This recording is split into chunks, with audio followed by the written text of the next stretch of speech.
மைத்ரி, என் பணத்தை திரும்ப கொடுத்துரு மைத்ரி.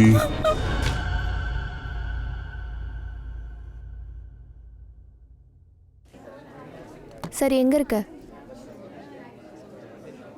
இங்க பாரு, சீக்கிரம் வா, நான் 1 மணிக்கெல்லாம் கிளம்பணும். ம், ஓகே.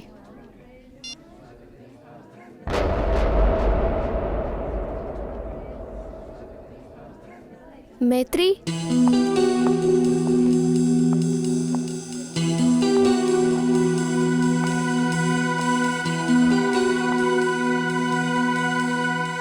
அட,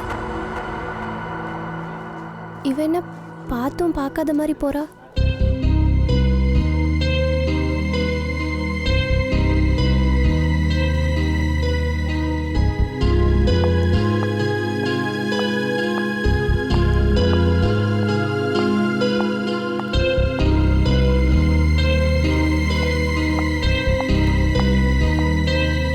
அடியே மைத்ரி, இருடி வர.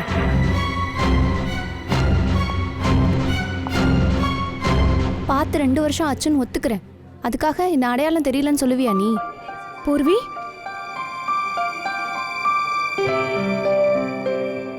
ஐம் சாரி பூர்வி, என்னால் உன்னை அடையாளம் கண்டுபிடிக்க முடியல. என்னாச்சு உனக்கு?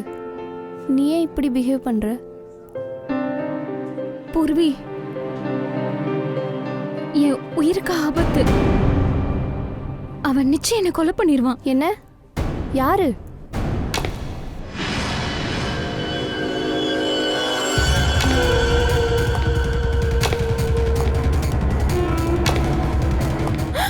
பூர்வி, என்னை காப்பாத்து ப்ளீஸ். அவன்கிட்ட இருந்து என்னை காப்பாத்து பூர்வி. அவன் என்னை கொன்னுடுவான். தயவு செய்து என்னை காப்பாத்து பூர்வி ப்ளீஸ். ஒன்னும் ஆகாது, ஒன்னும் ஆகாது. என்னை காப்பாத்து பூர்வி ப்ளீஸ். ஒன்னும் ஆகாதுன்னு சொல்றேன்ல. இதோ போயிட்டான். இல்ல, அவன் இங்கதான் இருக்கான். அவன் என்ன கொலை பண்ண வந்திருக்கா பூர்வி. அவன் என்ன கொன்னுடுவா ப்ளீஸ். என்னை காப்பாத்து. பாவம், அவருக்கு கண்ணு தெரியல. உன்னை எதுக்கு கொல்ல போறாரு? ஒன்னும் ஆகாது, நான் தான் இருக்கேன்ல. சரி சொல்லு, என்ன ஆச்சு? காலேஜ் முடிஞ்சதும் என் வாழ்க்கையில ஜெய் வந்தாரு. அதுக்கப்புறம் நாங்க கல்யாணம் பண்ணிக்கலாம்னு முடிவெடுத்தோம். ஒரு நாள் நாங்க கார்ல அலிபார்க் போகும்போது எங்க வண்டி ஆக்சிடென்ட் ஆயிடுச்சு. அதுல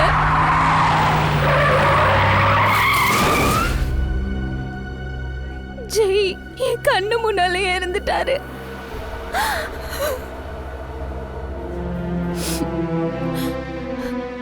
அதோட ஆக்சிடென்ட்க்கு அப்புறமா நான் கோமாக்கு போயிட்டேன்.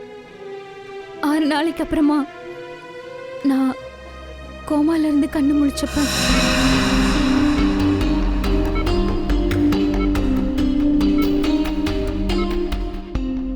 பொறுமையா கண்ணை தருங்க.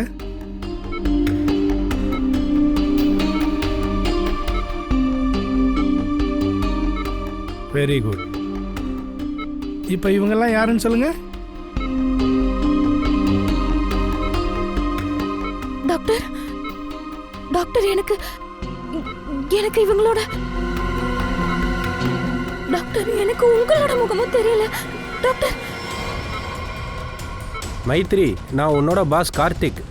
மைத்ரி, என்னை அடையாளம் தெரியலையா? நான் உன் ஃப்ரெண்ட் அபிஷேக். எனக்கு யாரோட முகமும் தெரிய மாட்டேங்குது டாக்டர். எனக்கு பார்த்ததெல்லாம் தெரியுது, ஆனா முகம் மட்டும் தெரியல.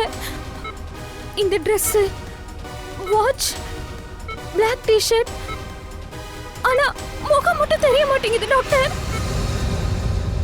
அப்படின்னா உனக்கு என்னோட முகமும் தெரியலையா?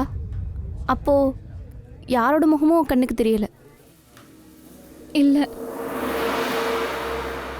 ஆக்சிடென்ட்க்கு அப்புறமா எனக்கு ப்ரோசோபாக்னோசியான்னு ஒரு நோய் வந்திருக்கு.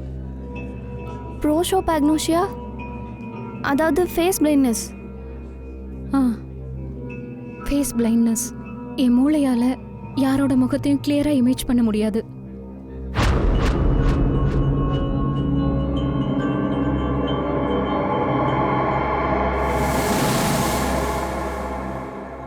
சரி அப்புறம் என்னாச்சு? அப்படியே கொஞ்சம் கொஞ்சமா என் லைஃப் நார்மலாக ஆரம்பிச்சது. எல்லாமே நல்லா தான் போயிட்டு இருந்தது. ஒரு நாள் ஹாஸ்பிட்டல்ல இருந்து வரும்போது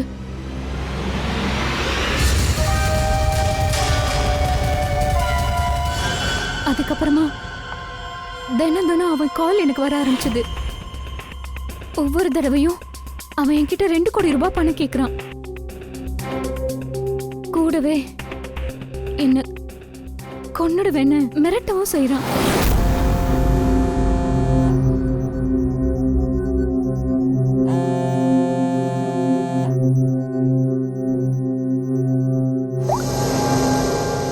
பணத்தை எப்ப கொடுக்க போற? யாரு? எனக்கு பணத்தை எப்ப கொடுக்க போற? நீ என் பணத்தை மட்டும் கொடுக்கலனா நான் உன்னை உயிரோட விட மாட்டேன். யார் பேசுறீங்க நீங்க? என்ன பேசுறீங்க நீங்க? என்ன பணம் எங்க இருக்கு? அதுதான் உன் பாய் ஃப்ரெண்ட் ஜெய் என்கிட்ட கடன் வாங்கினானே. ஜெய்யா, இங்க பாருங்க, எனக்கு இத பத்தி எதுவுமே தெரியாது. சரியா? அப்படியா? ரொம்ப நல்லா நடிக்கிற. ஆனா ஒரு விஷயத்தை மட்டும் ஞாபகம் வச்சுக்கோ, எனக்கு என் பணம் வந்தாகணும், இல்லாட்டி நான் என்ன பண்ணுவேன்னு எனக்கே தெரியாது. எவ்வளவு பணம் கொடுக்கணும்? மொத்தம் 2 கோடி.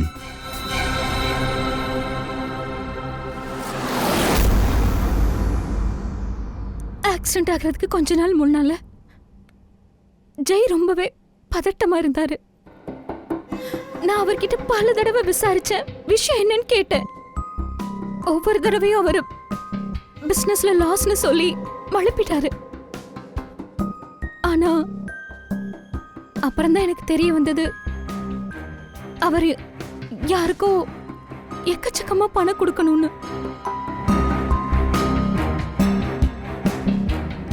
எனக்கு என்ன பண்ணனே தெரியல. நான் என்ன பண்ணட்டும்?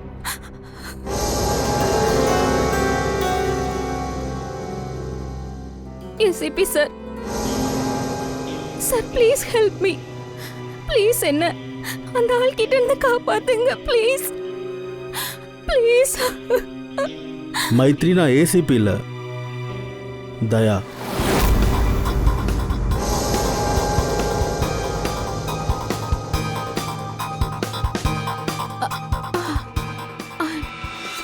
I'm sorry.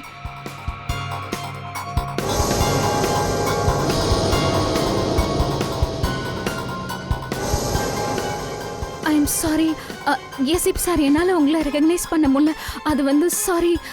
Sorry Maitri, ACP sir அங்க இருக்காரு. இதோ அங்க. ஆமாம் மைத்ரி, இங்க பாரு, தயவு செஞ்சு பதட்டப்படாத, கவலைப்படாம இரு. நாங்கள் இருக்கோம்ல, எங்களுக்கு உன்னோட பிரச்சனை நல்லாவே புரியுது. சரியா? ஃப்ரெடி, ஒரு சேர் எடுத்துட்டு வா.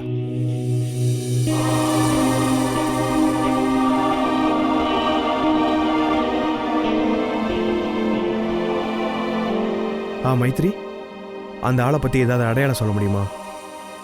ஏதாவது அதை வச்சு நாங்கள் அவனை கண்டுபிடிக்க முடியுமான்னு பார்க்குறோம். அந்த ஆளோட ட்ரெஸ், அவன் எப்போவுமே ஸ்டைலான சூட்டு தான் போட்டிருப்பான். கூடவே தலையில தலையில தலையில ஹேட் இருக்கும், தொப்பியும் போட்டிருப்பான். எதை வச்சு நீங்கள் அவனை ரெகக்னைஸ் பண்ணுவீங்க? பிரேஸ்லெட், அவனோட வலது கையில ஒரு பிரேஸ்லெட் போட்டிருப்பான். அதோட அதோட அவனோட ஷூஷும் ரொம்ப டிசைனரா இருக்கும். ஃப்ரண்ட்ல கொஞ்சம் நேரோவா இருக்கும். அவன் எப்போதுமே வாக்கிங் ஸ்டிக் வச்சு தான் நடப்பான். அவன் காலில் ஏதோ ஒரு பிரச்சனை இருக்கு.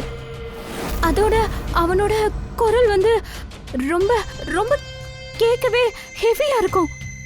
எதை வச்சு நீங்கள் அவனை அடையாளம் கண்டுபிடிப்பீங்க? அவன் என் பக்கத்துல வரும்போதெல்லாம் ரொம்பவே ஒரு ஸ்பெஷலான ஸ்ட்ராங்கான ஒரு ஸ்மெல் அடிக்கும். அவன் ரொம்பவே ஸ்ட்ராங்கான ஒரு பர்ஃப்யூம் போடுவான். என்னால் அந்த பர்ஃப்யூமை மறக்கவே முடியாது. ஸ்ட்ராங் பர்ஃப்யூமா? ஜாஃபர் பாய், ஜாஃபர் பாய்னால கண்டிப்பாக சொல்ல முடியும் அந்த பெர்ஃப்யூம் பற்றி.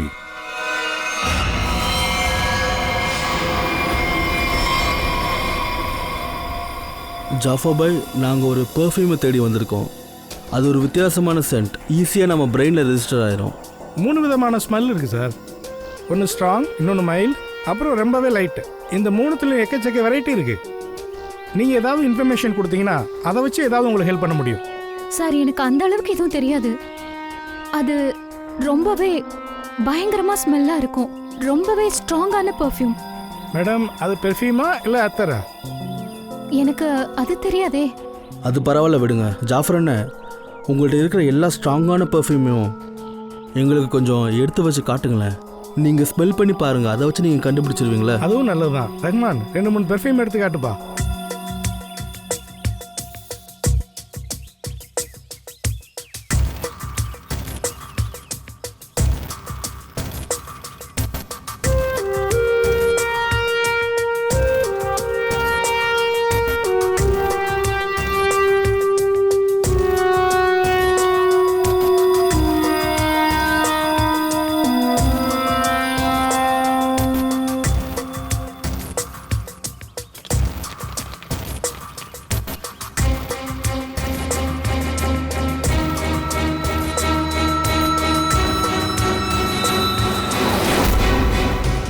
சார், இதுதான் அந்த ஸ்மெல். ஆமாம், என்ன இது? சந்தனத்தை வச்சு செய்கிற ஸ்பெஷல் அத்தர் இது. சாம்பிள் கிடைக்குமா? இந்தாங்க. தேங்க்யூ ஜாஃபர் பாய். சார். எஸ் சார், எங்கே இருக்கீங்க? ஓகே சார், அத்தரை பற்றி தெரிஞ்சது. நான் அபிஜித்தோட வந்துடுறேன். ஓகே சார், பாய்.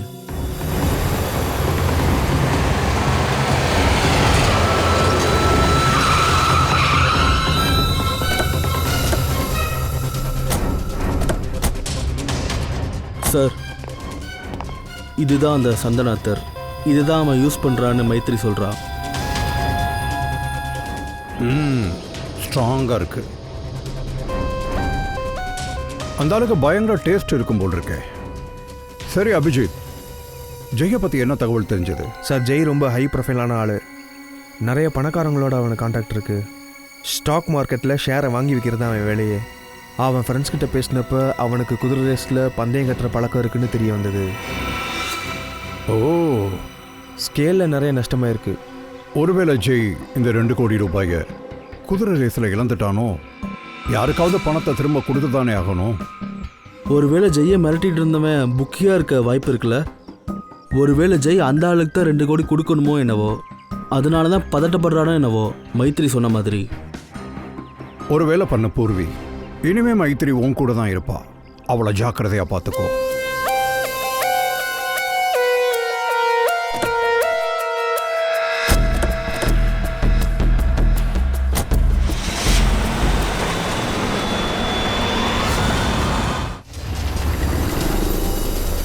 சார், மைத்திரியோட ஃபோனுக்கு யார் யார்கிட்ட இருந்து கால் வந்துச்சோ அவங்களோட டீட்டெயில்ஸ், லொக்கேஷன் எல்லாமே கண்டுபிடிச்சாச்சு. ஆனால் அதில் ஒரு வித்தியாசமான விஷயம் இருக்குது. அது என்னது? சார், இந்த கால் எல்லாம் மைத்திரிக்கு பே ஃபோனில் இருந்து தான் வருது. அதாவது காயின் ஃபோனில் இருந்து. பே ஃபோனா? இந்த காலத்தில் எவன்டா பே ஃபோன் யூஸ் பண்ணுறது? எல்லாரும் செல்ஃபோன் தானே யூஸ் பண்ணுறாங்க. சார், காயின் பே ஃபோன்லேருந்து கூப்பிட்றான்னா அவன் தன்னை வெளிக்காட்ட விரும்பலன்னு அர்த்தம். இந்த மாதிரி ஃபோன்லேருந்து கால் பண்ணுறவங்கள கண்டுபிடிக்கிறது ரொம்ப கஷ்டம். அதுக்கு ஒரு வழி இருக்குது. மைத்ரிக்கு எந்த பே ஃபோன்லேருந்து கால் வந்ததோ அந்த ஃபோனில் பயன்படுத்தப்பட்ட காயின்ஸ் நம்மளுக்கு கிடச்சதுன்னா அந்த ஆளை நம்மளால் கண்டுபிடிக்க முடியும்ல. காயின்ஸா? சார், காயின்ஸை வச்சு எப்படி சார் கண்டுபிடிக்க முடியும்? அது எப்படின்னா ஃப்ரெடி, அந்த ஆள் எந்த காயினை பயன்படுத்தி அந்த ஃபோனை யூஸ் பண்ணானோ அந்த காயினில் அவனோட ஃபிங்கர் பிரிண்ட்ஸ் நமக்கு கிடைக்கும். ஓகேவா? மொத்தம் எத்தனை பே ஃபோன் இருக்குது? எங்கேருந்து கால் பண்ணியிருக்காங்க? சார், 3 பே ஃபோனில் இருந்து. இந்த 3 பே ஃபோனுக்கும் போய் எல்லா காயினையும் கலெக்ட் பண்ணுங்க சீக்கிரம். அபிஜித், இன்னொரு வேலை பண்ணு. அப்புறம் எத்தனை ஹார்ஸ் ரேசிங் புக்கீஸ் இருக்காங்களோ எல்லாரையும் விசாரி. சரியா?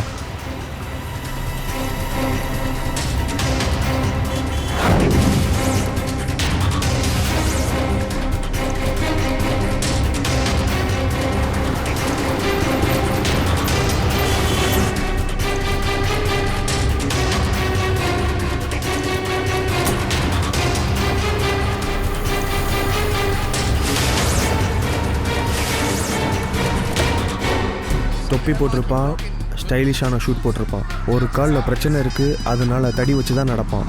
கையில் ஒரு பிரேஸ்லெட் போட்டிருப்பான்.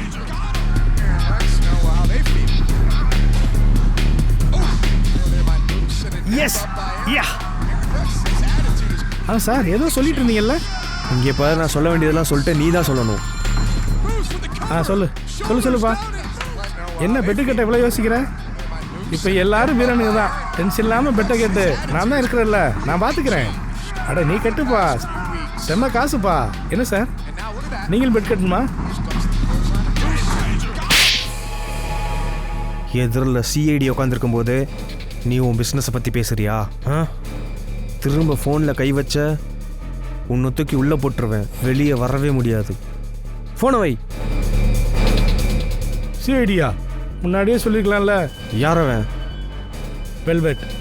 வெல்வெட்டா? அப்படின்னா என்ன?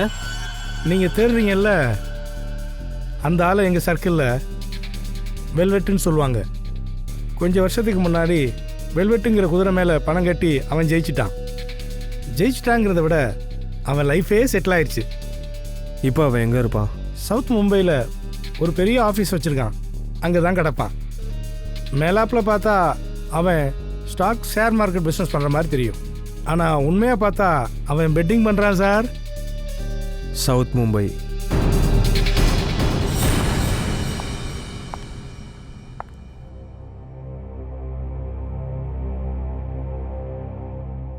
அப்பாயின்மெண்ட்க்கு டைம் ஆச்சு, நான் ஹாஸ்பிட்டல் வேற போகணுமே. இந்த போர்வீக்கு கால் வேற போக மாட்டேங்குது. என்ன பண்ணலாம்? கேப் புக் பண்ணிட்டு கிளம்பலாம்.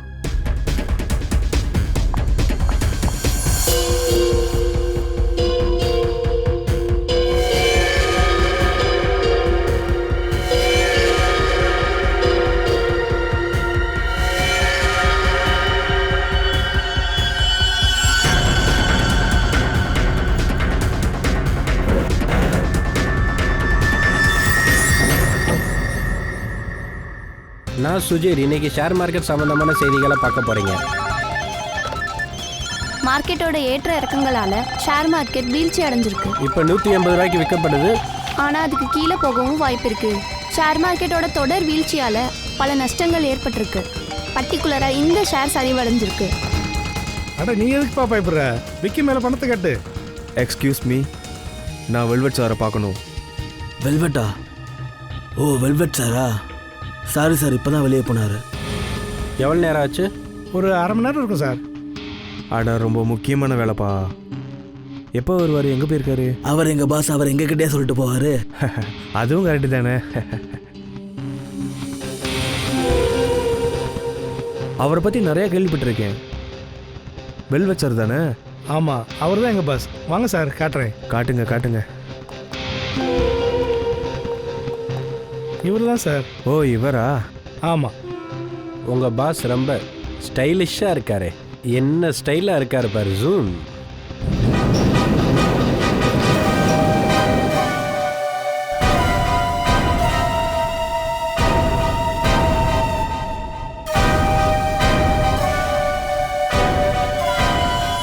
எங்கடா போற?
Excuse me, doctor Neha.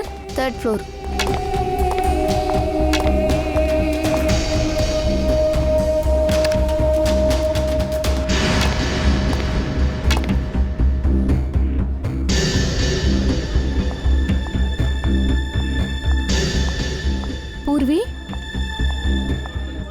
பண்ணிட்ட நீ? ஏன் உன் கால் ரீச் பண்ணவே முடியல? நான் எவ்வளோ தடவை ட்ரை பண்ணேன் தெரியுமா? நான் எவ்வளோ பயந்துட்டேன் தெரியுமா? But I am glad you are here.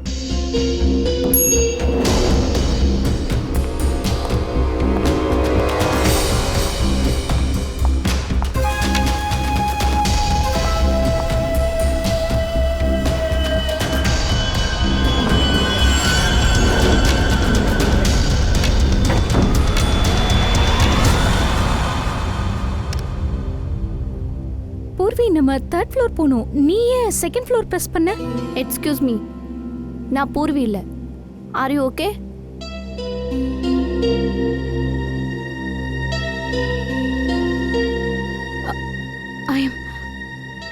I'm sorry.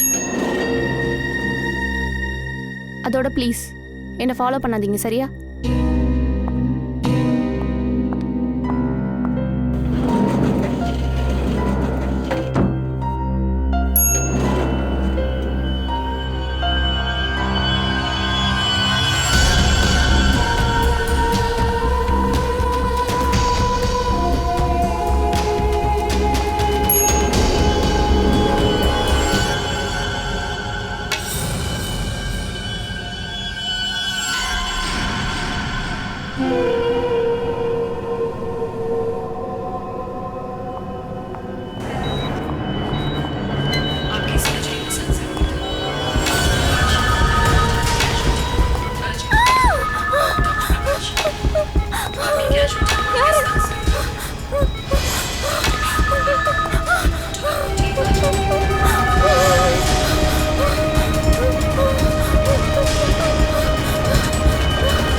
இந்த கேஸ் நாம நினைக்கிற அளவுக்கு சிம்பிள் இல்லை சாரங்கி. ஏன்? இங்க பாரு, எனக்கு உன்னை கொல்லணும்னு தோணுச்சுன்னா நான் ஏதாவது வெப்பனை கையில கொண்டு வருவேன், இல்ல வெறுங்கையோட வரமாட்டேன். இந்த கேஸ்ல இடிக்கிற விஷயம் என்னன்னா, அந்த வெல்வெட் மைத்ரியை கொல்ல போயிருக்கான், ஆனா வெறுங்கையோட போயிருக்கான். நீங்கள் சொல்கிறது சரிதான் சார். இவன் ஃப்ரெண்ட்ஸ்கிட்ட விசாரித்தோம், இவன் அடிதடி பிரச்சனைக்கெல்லாம் போகிறது இல்லையா.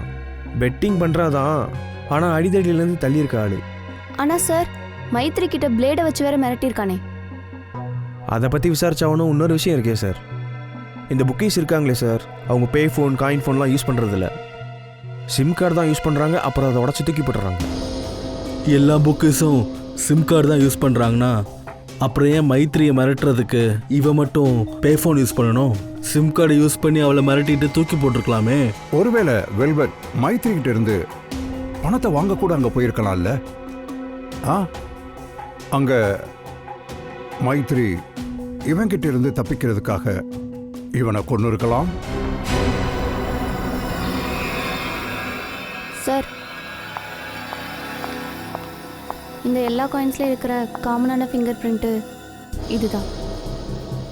ஆனால் இதில் இருக்கிற ஃபிங்கர் பிரிண்ட் வெல்வெட் ஃபிங்கர் பிரிண்டோட மேட்ச் ஆகலை. வெல்வெட் ஃபிங்கர் பிரிண்ட் மேட்ச் ஆகலையா? அப்படின்னா மைத்ரிக்கு கால் பண்றது வேற யாரும் நினைக்கிறேன். ஒருவேளை மைத்ரியை வேற யாரோ ஒருத்தர் வெல்வெட் பேரை சொல்லி மிரட்டிருக்கலாம் இல்லையா? சார், இதான் இந்த வெல்வெட்டோட கால் டீட்டெயில்ஸ். அதோட சார், வெல்வெட் ஹாஸ்பிட்டலில் இருக்கும்போது 2-3 ஹவர்ஸ் முன்னாடி ஏதோ ஒரு லேண்ட்லைன் நம்பர்லேருந்து கால் வந்திருக்கு சார். இது யாரோட நம்பர்? சார், இது பே ஃபோனோடது. பே ஃபோனோட நம்பரா? அப்ப இந்த வெல்வெட் மைத்ரிய கொல்ல போகல, வெல்வெட்டுக்கு ஃபோன் பண்ணி வேற யாரோ அங்க வர வச்சிருக்காங்க. அதுவும் பே ஃபோனை பயன்படுத்தி. செஞ்சது யாரு?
Relax relax Maitri. நான் இன்ஸ்பெக்டர் அபிஜித். அபிஜித்,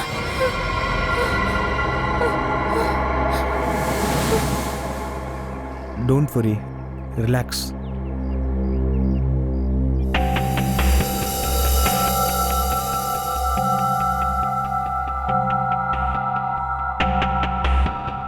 நீங்க எல்லாரும் ஏன் இப்படி செஞ்சீங்க? என்ன எதுக்காக இப்படி பயமுறுத்துனீங்க? மேத்ரி, ஒரு விஷயத்தை தெரிஞ்சுக்க விரும்பணும், அதனால. என்ன தெரிஞ்சுக்க விரும்புனீங்க பூர்வி? நான் பயப்படுறேனா இல்லையாண்ணா? ஆமாம் மைத்திரி, நாங்கள் அதை தான் தெரிஞ்சுக்க விரும்பணும். உன்னால முகத்தை பார்க்க முடியாது. நீ குரலையும் போட்டிருக்க உடைகளையும் பார்த்து தான் பயப்படுற. இந்த ப்ராப்ளத்தை யாரோ தப்பா யூஸ் பண்ணியிருக்காங்க. யாரோ வெல்வெட்டை பழி வாங்க நினச்சிருக்காங்க. அவங்க உன் பயத்தை பயன்படுத்திக்கிட்டாங்க. வெல்வெட் மாதிரி வந்து உன்னை பயமுறுத்திருக்காங்க. உண்மையான வெல்வெட் வந்ததும் நீ பயந்து அவனை குத்திட்ட. அடிக்கடி ஃபோன் வந்தது, உன்னை அட்டாக் பண்ணது எல்லாமே பிளானிங் தான். உன் வியாதியை பற்றி நல்லா தெரிஞ்ச யாரோ தான் இதை பிளான் பண்ணியிருக்காங்க. உன்னை கொலை பண்றதுக்கு ஃபோர்ஸ் பண்ணியிருக்கிறாங்க மைத்திரி. உன்னை கொலை பண்ண வச்சிருக்காங்க. ஓகே, உன்னோட இந்த ப்ராப்ளம் பத்தி யார் யாருக்கெல்லாம் தெரியும்? இத பத்தி இந்த விஷயம் என்னோட ஃப்ரெண்ட் அபிஷேக்குக்கு தெரியும். அப்புறம் என்னோட பாஸ் கார்த்திக், அப்புறம் என்னை ட்ரீட் பண்ணுற டாக்டர் நேஹார், அப்புறம் ஹாஸ்பிட்டலில் சில ஸ்டாஃப்ஸ்க்கு தெரியும். அவ்வளோதான், வேற யாருக்கும் தெரியாது. அபிஜித், மைத்திரியோட ஃப்ரெண்டு அபிஷேக், அவளுடைய boss Karthik, doctor Rathan, doctor Nikar, Maithri கண் விழிச்சப்போ யார் யாரெல்லாம் அங்கே இருந்தாங்களோ அவங்கள யாரோ ஒருத்தர் தான் வெல்வெட்டா மாறி இவளை பயமுறுத்திட்டு இருந்திருக்காங்க. அத்தனை பேரையும் பியூரோக்கு கூட்டிட்டு வா. இந்தாங்க, எடுத்துக்கோங்க, டீ குடிங்க. என்ன பிடிச்சக்கோ எடுத்துக்கோங்க ப்ளீஸ்.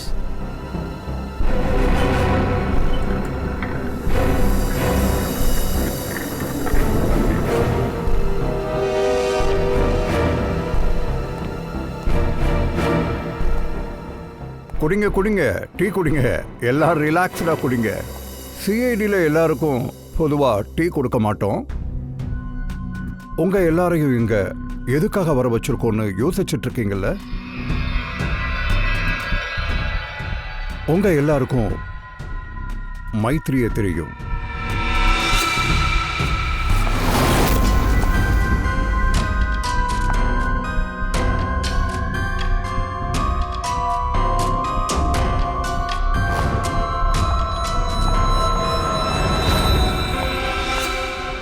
அதோட மைத்திரியோட மெடிக்கல் ப்ராப்ளம் பற்றி எல்லாத்துக்கும் தெரியும். ஆமாம் சார், தெரியும். மைத்திரியே இதை பற்றி எங்கள்கிட்ட சொல்லியிருக்கா. அப்போ மைத்ரி எந்த ஹாஸ்பிட்டலுக்கு ட்ரீட்மெண்ட்டுக்கு போகிறான்னு கூட உங்களுக்கு தெரியும்ல? எப்போ வரா, எப்போ போகிறா, இந்த விஷயம்லாம் கூட உங்களுக்கு தெரியும்ல? ஆமாம் சார், ஆனால் நீங்கள் என்ன கேட்க விரும்புகிறீங்க? கொலை எப்படி நடந்தது? அதேதான், கொலை எப்படி நடந்தது.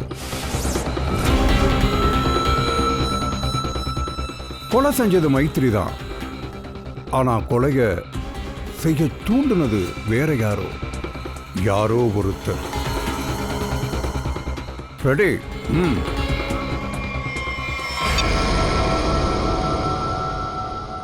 லைட்ஸை ஏன் ஆஃப் பண்ணீங்க? ப்ளூ லைட்டை எதுக்கு ஆன் பண்ணீங்க? கொலைகாரனை பிடிக்கிறதுக்கு.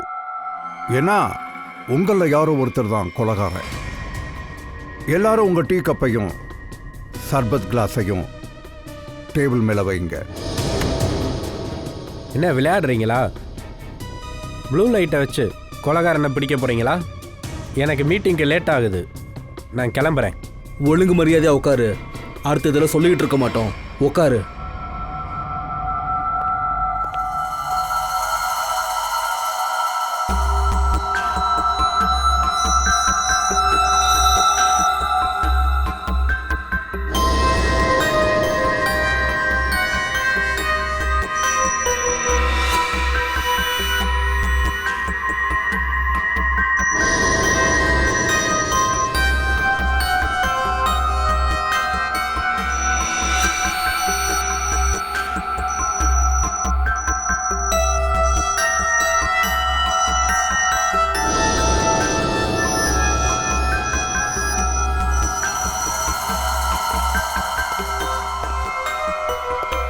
கொலகாரன் யாருன்னு தெரிஞ்சிருச்சு.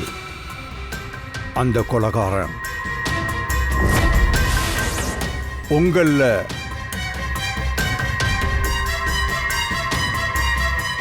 யாருமே இல்லை.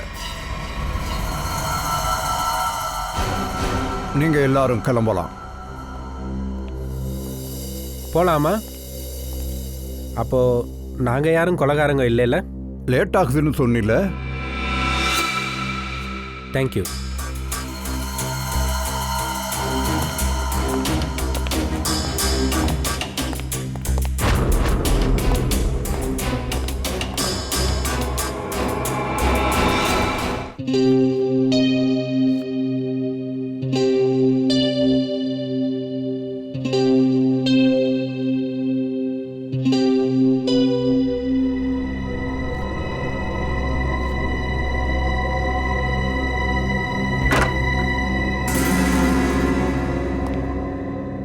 வந்துட்டியா? நீ ரொம்ப நல்லா தான் வளவிருச்ச.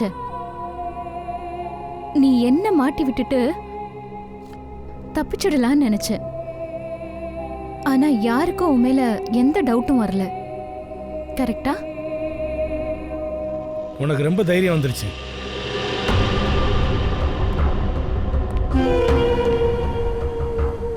என்னையே மிரட்டுறியா? உன் தைரியத்தால் எனக்கு ஒன்றும் பிரயோஜனம் இல்லை. நீ என்ன நினைச்ச? சிஐடி என்னை பிடிச்சிருவாங்கண்ணா? அண்ணா பாத்தியா, யாரும் என்னை பிடிக்கல. அதோட இப்ப நான் உன்னை கொல்ல வந்திருக்கேன்.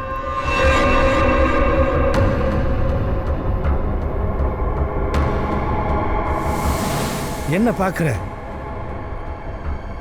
எனக்கு தெரியும் உன்னால என் முகத்தை பார்க்க முடியாதுன்னு. என்னால பார்க்க முடியும்.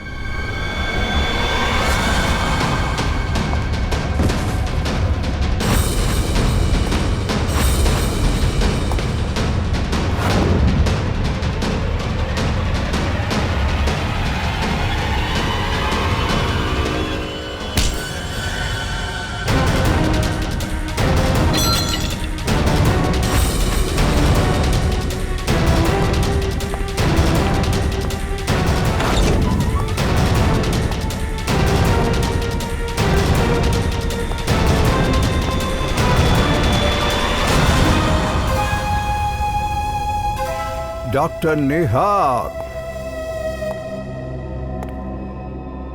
பியூரோவில் ஜூஸ் கொடுத்தோம், ஞாபகம் இருக்கா? கிளாஸில் உன் ஃபிங்கர் பிரிண்ட்ஸ் எங்களுக்கு கிடச்சிது.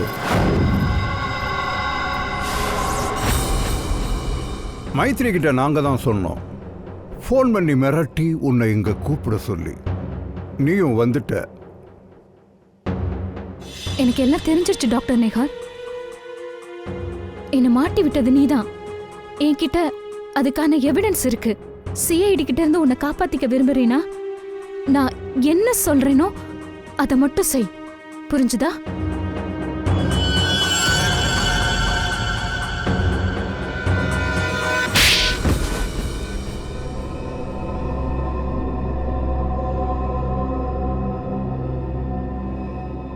ஏன் இப்படி செஞ்சீங்க டாக்டர்? வெல்வெட்டை கொல்றதுக்காக என்னையே யூஸ் பண்ணீங்க? சொல்லுங்க டாக்டர், சொல்லுங்க. நான் வெல்வெட்டில் இருந்து நிறைய பணத்தை கடனாக வாங்கியிருந்தேன். நான் பெட்டிங்கில் எக்கச்சக்கமாக சிக்கிக்கிட்டேன். நிறைய பணத்தை இழந்தேன். அதோட வெல்வெட்டிலிருந்து நீ தப்பிக்கிறதுக்காக மைத்ரியோட வியாதியை நீ யூஸ் பண்ணிக்கிட்ட. வெல்வெட்டா மாதிரி நீ அவளுக்கு பிராங்க் கால்ஸ் பண்ண. மைத்ரிக்கு ப்ரோசோபேக்னிசியா இருந்துச்சு. அவளால் யார் முகத்தையும் தெளிவாக பார்க்க முடியாது. நான் வெல்வெட் மாதிரி அவளை மிரட்டினேன்னா என் வேலை ஈஸியாக முடியும்னு நினச்சேன். மைத்ரியோட பாய் ஃப்ரெண்ட் வெட்டிங் கட்டுவாங்கிற விஷயம் எனக்கு தெரியும். நீ ஹாஸ்பிட்டலில் இந்த பே ஃபோன்லேருந்து வெல்வெட்டு கூப்பிட்ருக்க. மைத்ரியோட ஃபோட்டோ அனுப்பியிருக்க. ஹாஸ்பிட்டலில் மைத்ரியை அடையாளம் கண்டுபிடிச்சி அவகிட்ட பணத்தை கேட்கட்டும்னு. நீ வெல்வெட்டை மாதிரி மைத்ரியை பயமுறுத்தி வச்சிருந்த. வெல்வெட்டால் உயிருக்கு ஆபத்துன்னு அவள் பயந்திருந்தா. அவள் உயிரை காப்பாற்ற மைத்ரி வெல்வெட்டை கொன்னுட்டா. வா. ஏன் இப்படி செஞ்சீங்க டாக்டர்? நான் உங்க மேல அவ்வளோ நம்பிக்கை வச்சிருந்தேன். ஆனா நீங்க என்ன கொலைக்காரி ஆக்கிட்டீங்க, அதுவும் உங்க சுயநலத்துக்காக. நீ வெக்கப்படணும் டாக்டர் நேகா. நீ அவமானப்படணும். நீ மைத்ரியோட டாக்டர். மைத்ரி உன் மேல நம்பிக்கை வச்சிருந்தா she trusted you. ஏன்? ஏன்னா டாக்டர்ன்றவர் ஒரு கடவுள் மாதிரி. ஆனா நீ கடவுள் இல்ல, அரக்கனாயிட்ட. அரக்கன். ஜெயிலுக்குள்ள போய் கம்பி எண்ணிக்கிட்டு கட. சட்டம் உனக்கு கடுமையான தண்டனை கொடுக்கும்.